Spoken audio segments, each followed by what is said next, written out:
Hello there and welcome to Banned Book Talk. My name is Colleen. I'm a Youth Services Librarian with the Corpus Christi Public Libraries, and this program is recommended for teens ages 12 and up. Now, the materials we discuss may not always be suitable for everyone, so some parental guidance is recommended, however, censorship is not. With all that out of the way, let's go ahead and dive on into today's topic. Today we're going to be looking at Of Mice and Men by John Steinbeck. Now, this book was at the number 8 position of the top 10 challenged books of 2020.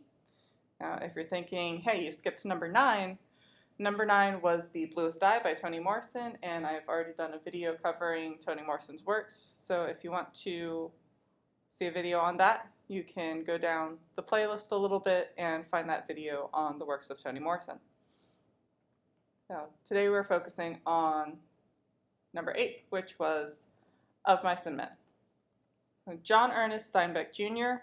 was born February 27, 1902 in Salinas, California, and died December 20th, 1968 in New York City. He was an American novelist, author, and war correspondent. He won the Pulitzer Prize for Fiction in 1940 and the Nobel Prize for Literature in 1962. His most notable works include Of Mice and Men, The Grapes of Wrath, published in 1939, and East of Eden, published in 1952. Of Mice and Men was published in 1937. It takes place during the Great Depression era and is somewhat based off of John Steinbeck's own experience working as a teenager on migrant farms. Of Mice and Men follows the unlikely pair George, who is small, quick, and dark of face, and Lenny, a man of tremendous size with the mind of a child. Yet they have formed a family, clinging to each other in the face of loneliness and alienation. Laborers in California's dusty vegetable fields, they hustle work when they can, living a hand-to-mouth existence. For George and Lenny have a plan: to own an acre of land and a shack they can call their own. When they land jobs on a ranch in Salinas Valley, the fulfillment of their dreams seems to be within their grasp. But even George cannot guard Lenny from the provocations of a flirtatious woman, nor predict the consequences of Lenny's unswerving obedience to the things George taught him. So, many of you have probably at least heard the names of these characters, or you loosely know the plot from references in media. It's been adapted into radio shows and stage plays and movies several times. And it has been a staple of the American education system since 1980, or at least somewhere in the 1980s. So, like all older books, it has a very long rap sheet, so I'm going to try to move through this as quickly as I can. In 1953, it was banned in Ireland. In 1974, it was banned in Syracuse, Indiana, and 1977 in Oil City, Pennsylvania. In Greenville, South Carolina, it was challenged by the KKK. In 1979, it was challenged in Grand Blanc, Michigan, and 1980 in Vernon, Verona, Sherrill, New York, and Continental, Ohio. 1981, challenged in St. David, Arizona. 1982, in Tell City, Indiana, it was challenged for profanity and using God's name in vain. In 1983, in Scottsboro, Alabama, it was challenged for profanity. 1984, in Knoxville, Tennessee, a school board chairman vowed to have filthy books removed from public schools, and this was one of the ones it was targeted for its language. In 1987, it was reinstated after challenges of being vulgar and offensive. 1988, in Marion County, West Virginia, Wheaton, Warrenville, Illinois, and Berrien Springs, Michigan, it was challenged for profanity. 1989, in Tuscaloosa, Alabama, it was removed from Northside High School because it has profane use of God's name. In Chattanooga, Tennessee, it was challenged because Steinbeck is known to have had an anti-business attitude and questionable patriotism. Pine Bluff, Arizona, it was removed from Whitechapel High School for language, and Shelby County, Tennessee, it was challenged for language. In 1990, in Salinas, Kansas, it was challenged for profanity and because it takes the Lord's name in vain. Fresno, California, challenged for profanity and racial slurs, and an alternate was provided. And in Rivera, Texas, it was challenged for profanity. In 1991, in Carroll Township, Pennsylvania, it was challenged for racist language, and Suwanee, Florida, it was temporarily removed for being indecent. Jacksboro, Tennessee, it was challenged for blasphemous language, excessive cursing, and sexual overtones. And in Buckingham County, Virginia, it was challenged for profanity. In 1992, in Mobile, Alabama, a coalition of community members and clergy requested that the school create a special textbook screening committee to weed out objectionable things, and this one was targeted for profanity and for morbid and depressing themes, which it takes place around the Great Depression time, so yes, of course it has depressing themes. That's kind of why it was called the Great Depression. Hamilton, Ohio, it was temporarily removed after a parent complained about its vulgarity and racial slurs. Waterloo, Iowa, and Duval County, Florida, it was challenged for profanity, lurid passages about sex, and statements defamatory to minorities, God, women, and the disabled. In Modesto, California, it was challenged for offensive and racist language. In Alexandria, Louisiana, it was challenged for profanity. In 1993, in Mingus, Arizona, it was challenged for profane language, moral statements, and treatment of the mentally disabled and violent ending. In 1994, in Putnam County, Tennessee, it was challenged for language, but was later reinstated. And in Loganville, Georgia, it was challenged for vulgar language throughout. In 1995, in Galena, Kansas, it was challenged for language and social implications. Bemidji, Minnesota, it was challenged for language. Toccoa, Georgia, challenged at the Stevens County High School Library for language, and also in Warm Springs, Virginia. In 1997, in Peru, Illinois, it was banned from Washington Junior High School curriculum for being age inappropriate, which this book is definitely written for adults, so it's definitely a little bit iffy having it as part of the curriculum in a junior or middle school, but that's ultimately up to the schools and what they think that their student body can handle. In Louisville, Ohio, it was challenged for profanity. In Panama City, Florida, it was removed, restored, restricted, and then finally retained by Bay County Schools and a citizen group called the 100 Black United Incorporated requested that this novel be removed, as well as any other inadmissible literary books that have racial slurs in them.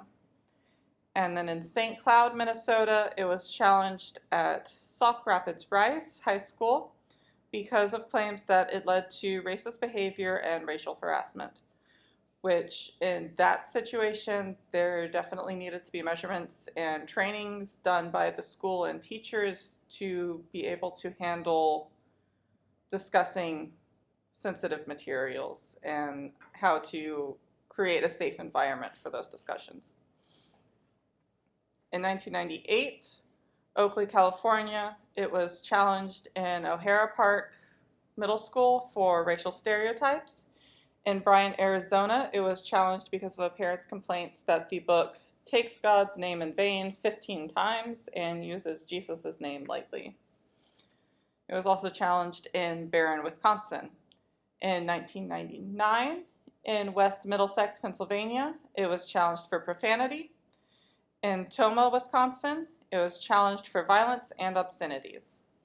In 2002, in Granville, Michigan, it was challenged for being full of racism, profanity, and foul language. In George County, Mississippi, it was banned for profanity.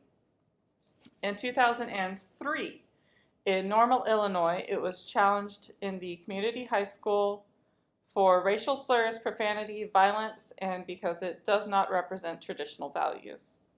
Alternative readings were offered to the students. In 2006, in Greencastle, Antrim, Pennsylvania, there were complaints of racial slurs and profanity, but it was retained. In 2007, in Newton, Iowa, it was challenged at the high school level over concerns about profanity and the portrayal of Jesus. In Olathe, Kansas, it was challenged by parents calling the novel a worthless profanity-ridden book that was derogatory towards African Americans, women, and the mentally disabled. So, that is the very long rap sheet of complaints that the American Library Association has been able to track regarding the Book of Mice and Men. Now, it also has a bit of a track record on the top 10 challenged books list for a couple of years. In 2001, it was at the number 2 spot for offensive language, racism, and being unsuited to the age group and violence. In 2003, it was number 3 for offensive language. 2004, it was number 10 for offensive language, racism, and violence. And then, as we already know, in 2020, it was at the number 8 spot for racial slurs and racist stereotypes and their negative effect on students. Which, again, regarding the negative effect on students, and that definitely has to do with the schools needing to do some more training and having better resources available for their teachers so that they can have these kind of difficult conversations with their students and be checking in on their students, making sure that they are doing okay while reading really any book like this that addresses very, very difficult topics. So, another thing that we kind of need to keep in mind when anytime reading this book, whether it's in school or just on your own voluntarily because you're curious, is that this book was written in 1937. It was an extremely different time. Back then, the language and depictions used were not at all surprising and weren't considered offensive back then. We, of course, know much better now, and we've learned a lot since then. We've grown as a society. So, to its credit, at the time it was written, it was actually considered fairly progressive for even pointing out and addressing the fact that there might be an issue with society. However, now 80 years later, it's a bit outdated. More than a bit. It's very outdated. It's been a part of the curriculum since the 1980s, which is great. That makes it a very important classic to literature. However, after 40 years of being in the curriculum and being over 80 years old, maybe it is about time that we start refreshing our curriculum a bit. Now, that doesn't mean that we ban it. It doesn't mean that we take it out of libraries or we take it out of the classroom or we tell the students that they can't read it. If you're a literature buff, then absolutely, go ahead, read it. But maybe for the rest of the class, it's time to start looking for some more contemporary materials that they can relate to a bit better. I understand it's important for historical significance and literature and all that, but most students have a hard time relating to these things, and they get kind of bored with it. So, those are just some things to keep in mind when and if you decide to, or have to read Of Mice and Men.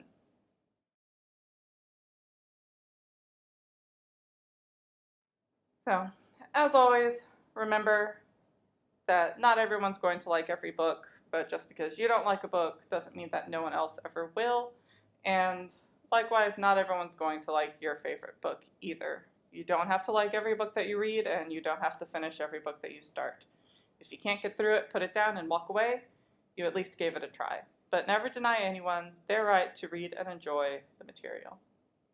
So, if you want to check out this book for yourself, maybe it's been a long time since you've had to read it, or you never had to read it in high school and you're curious what all the fuss is about, you can go to cctexas.com/library and see if the branch closest to you has a copy, or put it on hold and have it sent over. You can also check our digital platforms, Hoopla and Access 360. And don't forget to follow us on Facebook and YouTube to see more updates. So until next time, bye.